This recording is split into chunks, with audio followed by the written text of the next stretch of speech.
Hello everybody, this is Dan here with Farmhouse Holistics. So we've had some inquiries. People want to know how we do our aquaponics. Well, here we go. This is going to be the first part to a 4-part video explaining our entire aquaponic process.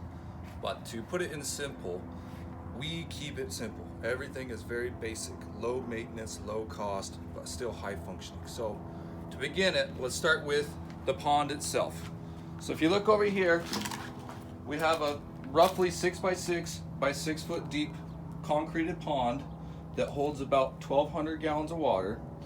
And so with our systems, we use it all in either sand grow beds or nutrient flow technique. And from my trial and error, I figured out every sand bed, which is 32 feet by 4 feet, requires a bare minimum of 400 gallons of water of capacity. And the only reason that you need the capacity is because it's a single flow system. So when the water pumps out, you're taking the water away from the fish. So they have to have water in the tank. So you have to have an excess of pond space to pump your grow beds. So that's rule number 1. 400 gallons for every single grow bed. This one only has one grow bed right now, which is going to have a couple more going out that direction. So now that we got that covered, let's go with the setup. The first thing to setting up an entire aquaponic system is mapping it out. You have to know the elevation of the slope of your land, where it's going to be, how it's going to be pitched, etc. If you don't have that right, you'll end up putting a lot of dirt in. Like right here, when I first did all this, I did it all out with a laser level, and then I dug this hole, and like a fool, I took all the dirt that I dug the hole out with the backhoe and leveled out this parking lot. Well, that created a problem for me because I had to shovel massive amounts of dirt to get this grow bed to have the pitch. Now the pitch, you need at least an 1/8 inch per foot drop. That is bare minimum. More like a 1/4 inch is better, but an 1/8 will be okay. So with the grow bed or the pond, that's obviously your lowest level is your pond. So you have to plan it out accordingly to wherever your dirt lays.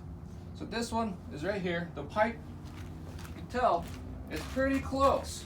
So this is where the water comes back from your grow beds. This is the return. The fish water goes pumped out into the sand and comes back into your tank. Now that just about covers it for preparation and the planning part of the actual tank. The only thing that you need to think about when building your tank is where your water gets sucked from. So you want the bottom of your floor to have a little bit of a slope. And the lowest point is where you're going to put your suction pumps.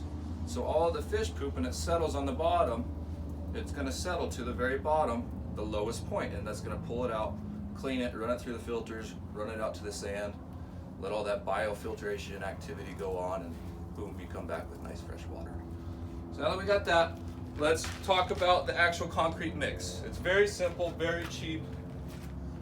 Now in the past, we've done it with pond liner, which is this stuff right here. It's very thick, very durable, and very expensive.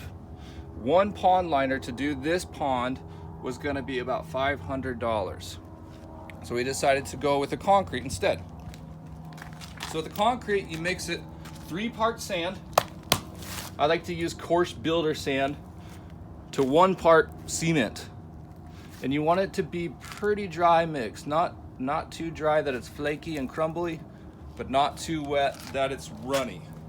So once we've gone over that, go down into the hole.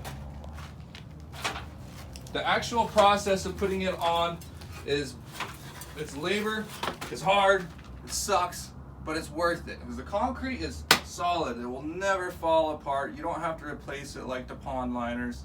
They last maybe 5 years in the Arizona sun. So with the concrete, you get it all mixed up. It's a nice consistency. You can squish it and it'll hold a nice shape.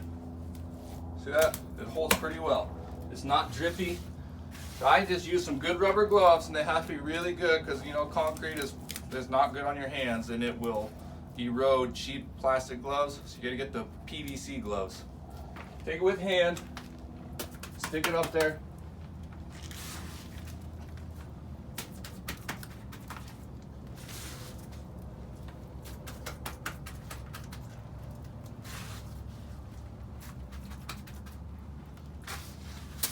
I use a pool trowel. The pool trowels have the curved edges so they don't catch, and you're just gonna smooth it out.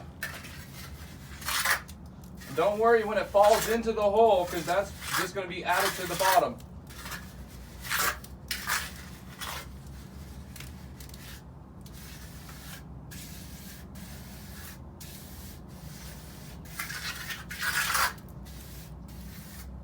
And it doesn't have to be 100% perfect, because over the top of this, we're going to do a rolled on rubber lining, liquid rubber.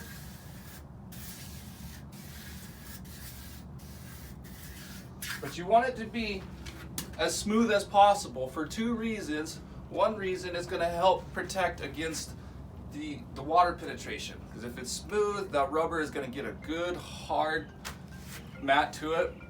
And two, you don't want the crawdads, which are going to be in the bottom, to be able to climb out and go searching elsewhere. You know, this is the Arizona desert. Crawdads won't survive without their fish pond. So once you get it nice and smooth, you roll on a rubber lining and they can't get out of it. They're like fish out of water trying to climb up with the nice, soft, smooth rubber lining. They won't get out. So that just about covers it for the pond. If you guys have any questions, please feel free to message us, email us, you can call us, whatever. But this is going to be, like I said, this is step one to a four-part process of how we do our aquaponics. Next one, we're going to go over the actual grow bed, how it's laid out, how its filtration system is, and how the return line goes. So that's about it. Thanks a lot, guys.